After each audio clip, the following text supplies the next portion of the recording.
Vamos lá, pessoal. Mais uma reação aqui no canal. Agora a gente vai falar sobre inteligência artificial, mais precisamente sobre AGI, que é a inteligência geral artificial, né? A inteligência artificial que promete ser mais inteligente do que o ser humano, superar o ser humano, tá?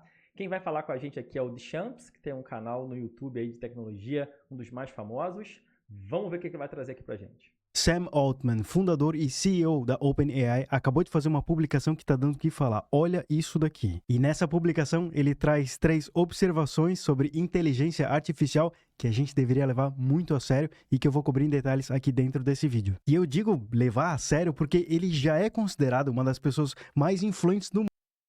Mais influente do mundo, mas que está sendo pressionado aí por uma corrida de IA, né, entre Estados Unidos e China. DeepSeek veio botando maior pressão, né, com, enfim, uma operação mais barata, com uma tecnologia mais robusta. Hoje mesmo, gente, estava ajudando um amigo meu, programador, e a gente teve uma ideia de pegar um formulário, né, um formulário médico e transformar num código. Cara, eu tinha um PDF, né? Claro que não é a melhor maneira de se fazer isso que eu vou falar agora usando um PDF. Mas a gente queria pegar um formulário e transformar num código, justamente para que a pessoa não tivesse que pegar aquele formulário e desenvolver o código do zero. Cara, o ChatGPT não conseguiu fazer, tá? Agora, o DeepSeek fez de primeira. Então, assim, é, o Sam Altman, claro, é uma pessoa influente? Claro que é, né? É uma pessoa a ser ouvida? Claro que é. Mas tudo que a gente ouvir aqui, a gente tem que ter muito senso crítico e considerar o contexto, considerar o momento, né? No mundo por conta dos efeitos práticos que projetos como o ChatGPT já trouxeram na nossa vida. Então, sinceramente, qualquer coisa que ele falar, eu sugiro a gente considerar. Vamos considerar com análise crítica, né? Porque, assim, claro que ele vai especular, ele vai, né, como em qualquer corrida, ele vai querer demonstrar que está à frente, tá? Então, na verdade, pessoal, toda essa galera de tecnologia, a ideia deles e de vender essa imagem glamourosa é porque eles querem ganhar uma posição de destaque justamente para poder descrever como vai ser o futuro. E, claro, esse futuro sempre beneficiando as empresas deles, né? Cuidado. Eu falei considerar. Eu não falei Aí. acreditar e nem concordar com qualquer coisa que ele fala. Em nenhum momento na história, e talvez até principalmente agora, a gente Deschamps é brabo, foi exatamente o que eu falei, né? Ou seja, não necessariamente acreditar, mas enfim, vamos ver a especulação dele. pode perder o nosso senso crítico. Então, quem perder vai possivelmente se machucar com hype e quem não perder possivelmente vai até se beneficiar desse hype. Então, vamos interpretar com calma esse artigo aqui. E eu vejo que ele começou de uma forma forte, mas para talvez tentar acalmar o leitor, onde ele fala: nossa missão é garantir que a AGI, Inteligência Geral Artificial, beneficie toda a humanidade. Depois ele Já começou a mentirada. Galera, assim, qualquer tecnologia, quando surge, ela é acessível a poucos, tá? Eu sei que se você está aqui assistindo esse vídeo desse canal, você fatalmente tem acesso a esse tipo de tecnologia. Mas a maior parte das pessoas não. Agora, inclusive, talvez ela esteja no momento mais popular, porque, né, numa corrida tecnológica com, enfim, várias empresas surgindo, sempre há investimentos para que as empresas possam aumentar a sua base de clientes e ganhar essa corrida. E aí, depois que ela conquista uma base grande de clientes, é que ela vai impor o modelo de negócio para que ela possa ter retorno financeiro, né? Então, muitas das vezes, essas empresas estão trabalhando no negativo, tá? Ou melhor, estão trabalhando com dinheiro de grandes investidores. A OpenAI é um caso desse, né? A Microsoft é uma das maiores investidoras aí do ChatGPT. complementa com sistemas que começam a apontar para a AGI estão surgindo e por isso acreditamos que é importante compreender o momento em que estamos. Depois ele tenta dar uma definição para o termo AGI, porque esse termo meio que sofreu uma reclassificação nos últimos tempos, diferenciando o que é AGI da superinteligência. Então, tentando definir AGI, ele diz que AGI é um termo vagamente definido, mas de modo geral, nos referimos a um sistema capaz de enfrentar problemas cada vez mais complexos em nível humano em diversas áreas. E nesse artigo dele não tem a definição de superinteligência, mas Então, a galera tá usando muito esse termo AGI para comparar com a capacidade humana, por exemplo, de empatizar. Então, tem surgido algumas inteligências artificiais, né, que têm demonstrado maior capacidade de compreensão humana mas não só do que as pessoas escrevem, sabe? Mas do como elas escrevem, para tentar entender sentimentos, né? É claro assim que isso é matemática, tá? Então, inclusive, tem vídeo aqui do professor Nicoleles que ele fala muito sobre isso, né? A tecnologia, né, de inteligência artificial generativa, ela não é capaz de empatizar, de simular uma pessoa, mas ela é capaz de copiar padrões. Então, é um pouco sobre isso aí que a gente está vendo no que diz respeito à AGI. Consultando a Wikipedia, superinteligência é a denominação dada a um intelecto muito superior aos melhores cérebros humanos atuais em praticamente todas as áreas, incluindo criatividade científica, sabedoria geral e habilidade social. Em resumo, AGI é inteligência igual a humanos e superinteligência supera os humanos. Então ele está tratando de AGI no artigo e Isso vai mudar muito ainda. Isso é um conceito dele, né? Do próprio Sam Altman, que eu quero dizer. agora ele constrói um raciocínio que é simples, mas bem poderoso e que faz sentido ao ponto até de ficar difícil lutar contra a AGI. Olha só, ele começa falando aqui nesse parágrafo que pessoas são construtoras de ferramentas, né? E que aí depois nessa parte do parágrafo, cada nova geração se baseia nas descobertas das gerações anteriores para criar ferramentas ainda mais avançadas, né? Eletricidade, o transistor, o computador, a internet e em breve a AGI. Daí um pouco mais para frente ele complementa, de certo modo, a AGI é apenas mais uma ferramenta nessa estrutura cada vez mais alta do progresso humano que estamos construindo juntos. E olha, eu concordo com essa visão, tá? Mas isso vale para tudo, né? O e-book é um avanço do livro. E, enfim, o Kindle é um avanço do e-book. Cara, sei lá, falou muito e disse pouca coisa para mim. É uma interpolação que dá para fazer, mas eu sei também que é um salto tão grande, né? Um salto exponencial que dá medo na gente. Só que é aí que tá. A gente tem em mãos hoje um treco que deu esse salto. O celular. Só que a gente pega ele hoje e fala, tá, e daí? E daí que pega esse treco e leva para uma pessoa há 50 anos atrás, só 50 anos atrás, essa pessoa ia ter um treco, ela não ia conseguir pensar em todas as coisas que dá para pensar. Eu vou fazer 45 mês que vem enfim, quando eu era criança, pensar num celular, né, e todas as funcionalidades que ele tem hoje, o papel social que ele tem hoje, realmente é assustador, né? E, claro, com as IAs vai surgir isso, né, pessoal? Na verdade, nos últimos 2 anos já aconteceu isso. A gente já está vendo que as inteligências artificiais generativas, aquelas que a gente utiliza, né, para criar conteúdos e tal, ChatGPT, Gemini, entre outras, causa esse efeito, tá? Desde coisas simples como, pô, certeza que você talvez não faça mais ata em reunião, não faça mais ata de vídeo, né, videochamada, videoconferência, até coisas mais avançadas, né, como você, por exemplo, fazer imagens, vídeos, peças de design. Então, tudo isso realmente tem causado uma grande mudança no mercado, né? Hoje mesmo eu vi uma pessoa comentando, né, um especialista comentando que a gente não vai ter mais software as a service, ou seja, serviço de software. A gente vai ter service as a software. Ou seja, a gente não vai ter mais venda de serviço. O software vai fazer as coisas para a gente, né? No caso, as IAs. Então, é um ponto de vista bem interessante que mostra que realmente é uma mudança, a gente está vivendo uma mudança muito grande, né? Então, talvez essa comparação faça sentido mesmo.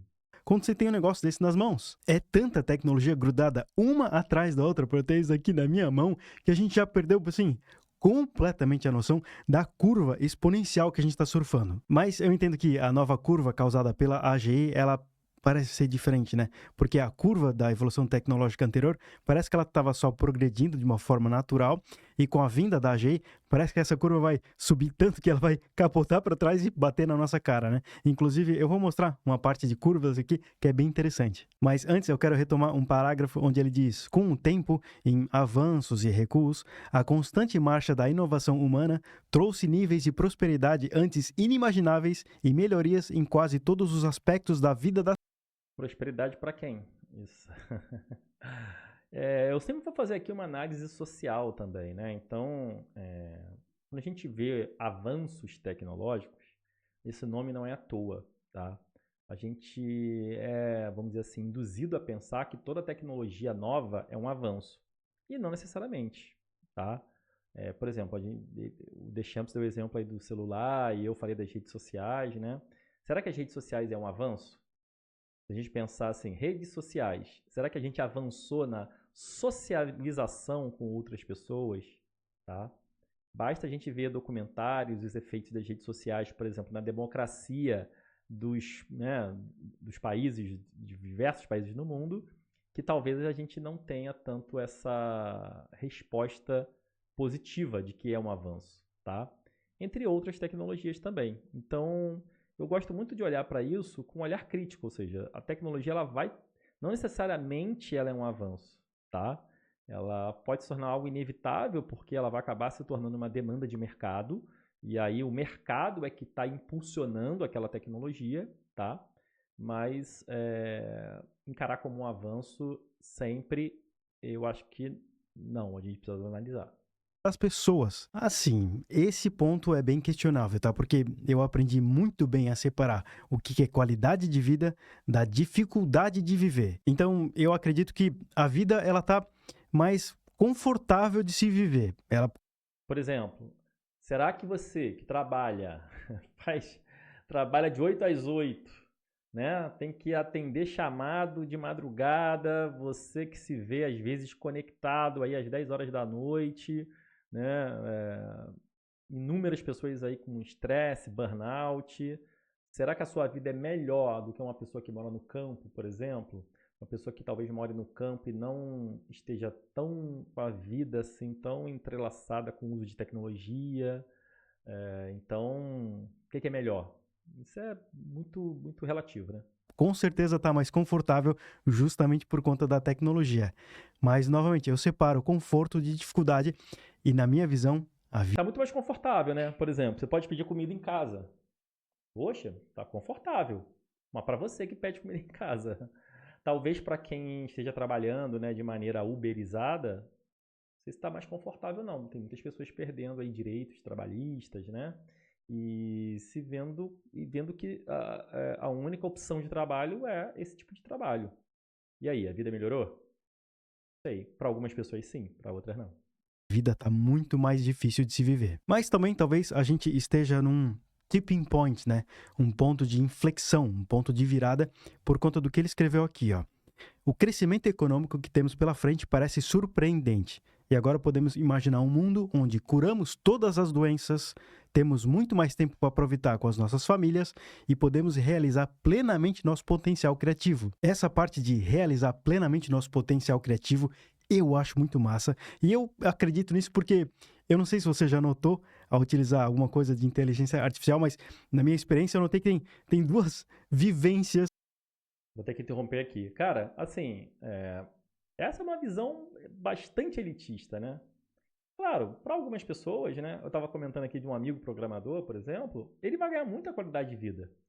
Porque ele, por exemplo, não vai precisar mais debugar código. O que é o debugar código? É quando você cria um código e aquele código apresenta algum erro, alguma falha, e você tem que ficar procurando aquela falha, aquele defeito no código, até corrigir ela e o software rodar, vamos dizer assim, né?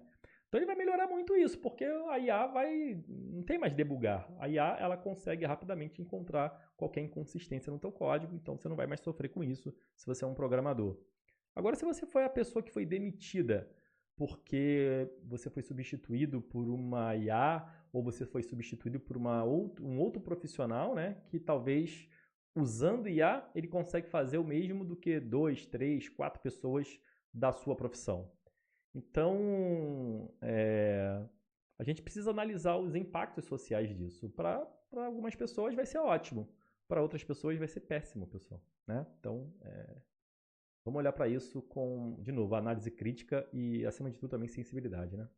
Ao se utilizar IA para fazer alguma coisa. São duas vivências completamente diferentes. E a primeira é usar inteligência artificial em temas que você já conhece, né? Então, por exemplo, eu sou programador, eu sei programar, e aí eu vejo a inteligência artificial fazendo parte do meu trabalho, e isso me deixa com uma sensação mista. Mista por 3 motivos. Primeiro, porque a inteligência artificial muitas vezes gera um código ruim, mal feito, feio e com problema de segurança, tá? Isso é um problema real. Segundo motivo, porque, querendo ou não, muitas vezes também gera um código bom. ajuda, facilita o trabalho, facilita, às vezes, destravar uma ideia, mesmo que ela gere. Então, você só está inseguro, Deschamps. Tem gente que já foi demitida. Então, e aí, essas pessoas, né? E quando essas pessoas forem maioria? Aí muita gente vai falar assim, não, Luiz, mas, poxa, com a vinda de qualquer tecnologia surgem novas ocupações, novos cargos de trabalho, né?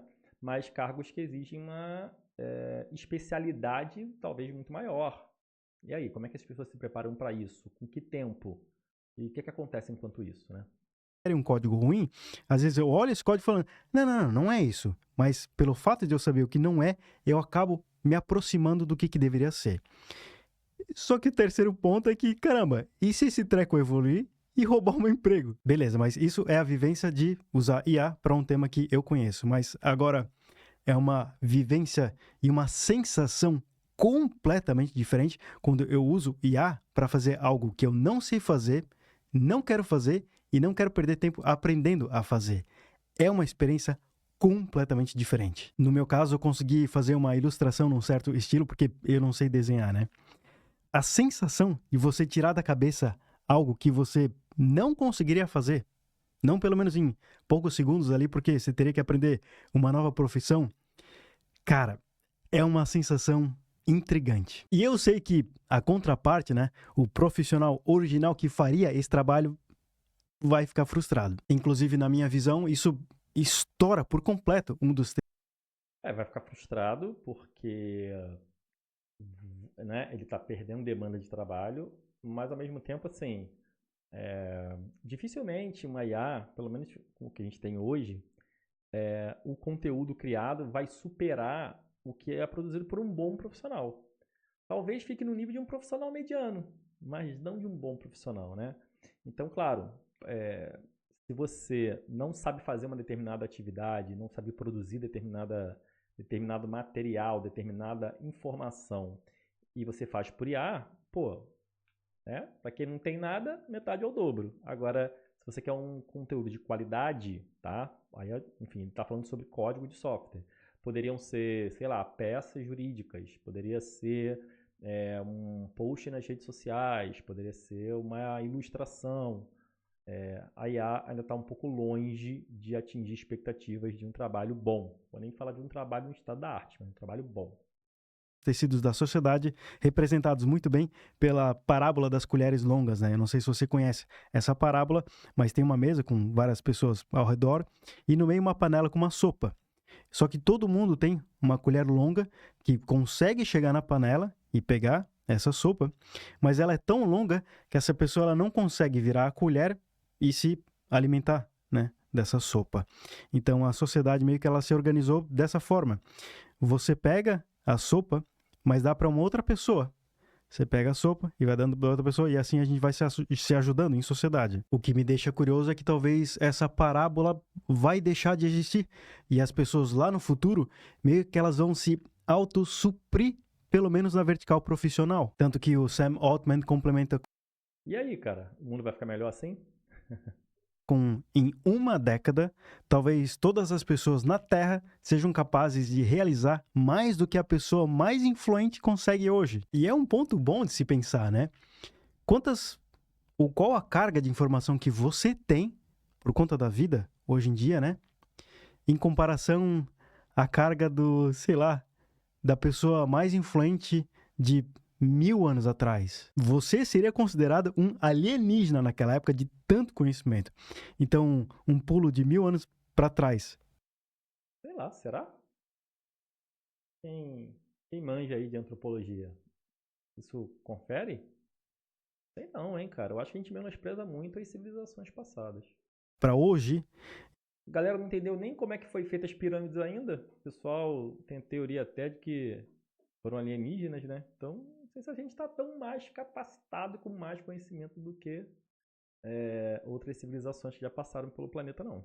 E agora, um novo pulo, né? Não mais de 1000 anos, como sugerido pelo Sam Altman, um pulo de 10 anos pode assustar a gente, né? Olhando 10 anos para frente, mas às vezes chegando lá, sei lá, vai ser tão normal quanto o que é hoje. Bom, mas essa foi só a introdução do artigo e agora que a gente entra nas 3 observações dele sobre o impacto da inteligência artificial na economia do mundo, né? Sendo a primeira observação, a inteligência de um modelo de IA é aproximadamente equivalente ao logaritmo dos recursos utilizados para treiná-lo e executá-lo. Se você sabe o que é uma curva exponencial, né, que ao passar do tempo ela vai entortando cada vez mais rápido, você sabe o que é uma curva logarítmica, porque é a mesma coisa que uma curva exponencial, só que ao contrário.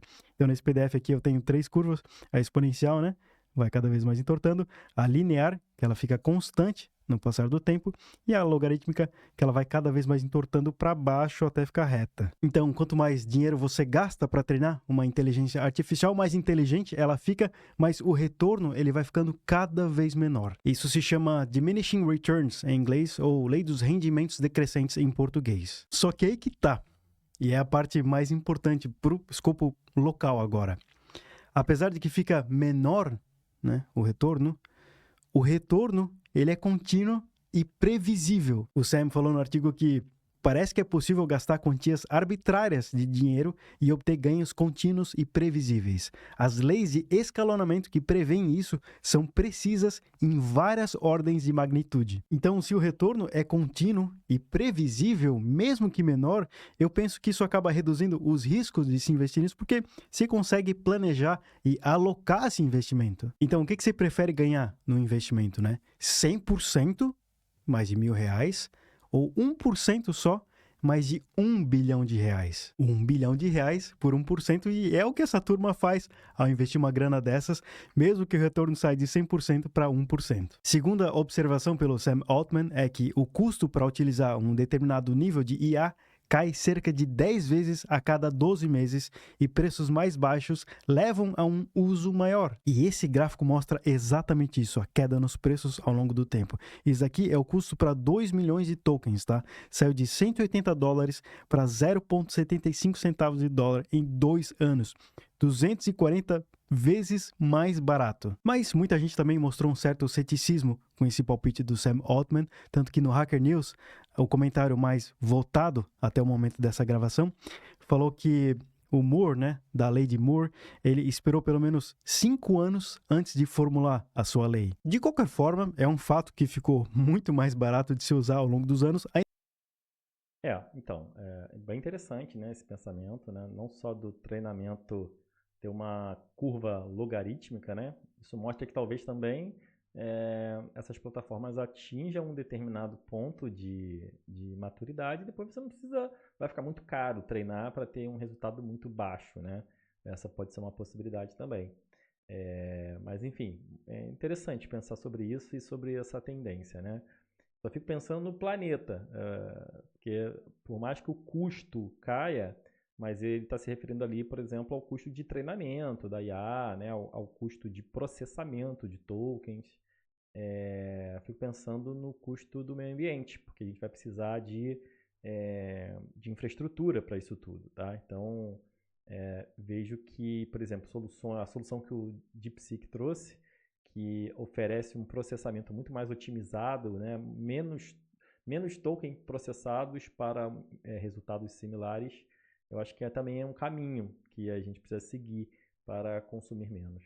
Ainda mais agora com a vinda do DeepSeek. Bom, e aí somando tudo isso, o Sam Altman traz a sua terceira observação, onde ele diz que o valor socioeconômico do aumento linear da inteligência tem uma natureza super exponencial. Ou seja, mesmo que a inteligência de uma inteligência artificial aumente só um pouco, aumente, sei lá, 1%, o impacto socioeconômico disso não vai ser só de 1%, vai ser de muito, muito mais. Ainda mais juntando com os outros fatores, né, como de ficar mais barato e acessível de se utilizar. Então, enquanto o modelo aumenta, sei lá, 1% a sua inteligência, 10% a mais de pessoas no mundo inteiro começam a usar por conta disso. E tem mais detalhes no artigo, mas eu acho que o vídeo ia ficar muito longo, então eu... Mais gente sendo demitida também, né? O impacto social e econômico pode ser positivo, né, para as organizações, mas para pessoas não empresárias vai ser complicado, né? Não sei, gente, eu fico sempre muito preocupado com isso, porque sei que nenhuma tecnologia dá ré, então não adianta lutar contra isso, mas a gente precisa pensar, né, no que fazer com esses impactos. Eu gostaria de terminar com esse parágrafo que ele escreveu, que eu achei bem legal e me deu até uma certa tranquilidade, onde ele escreve que o mundo não mudará de uma vez, nunca muda. No curto prazo, a vida continuará praticamente a mesma e as pessoas em 2025 passarão a maior parte do tempo da mesma forma que em 2024. Ainda nos apaixonaremos, formaremos famílias, brigaremos na internet, caminharemos por trilhas na natureza e etc. Só que eu tenho mais coisa para falar sobre esse assunto, tá? Muito mais, inclusive a minha opinião sincera, atual, sobre o que eu vejo do fim da programação, né? Se ela vai acabar ou como que isso vai se desenrolar. Então, se você não quiser perder esse vídeo, por nada, se inscreve no canal, dá like nesse vídeo ou deixa um... Muito bom, gente. Se inscreve aí no canal dele, ele é muito bom, Felipe Deschamps, tá? E, enfim, conteúdo bem bacana aí que ele traz sempre. E gostei aqui das provocações, né? Mas, de novo, lembrando, vamos fazer uma análise crítica e sempre social do uso da tecnologia, porque tecnologia não tem só impacto econômico, tem muito mais impacto social. Valeu? Falou, gente. Ó, curte aí o vídeo aí. Um abraço e até a próxima.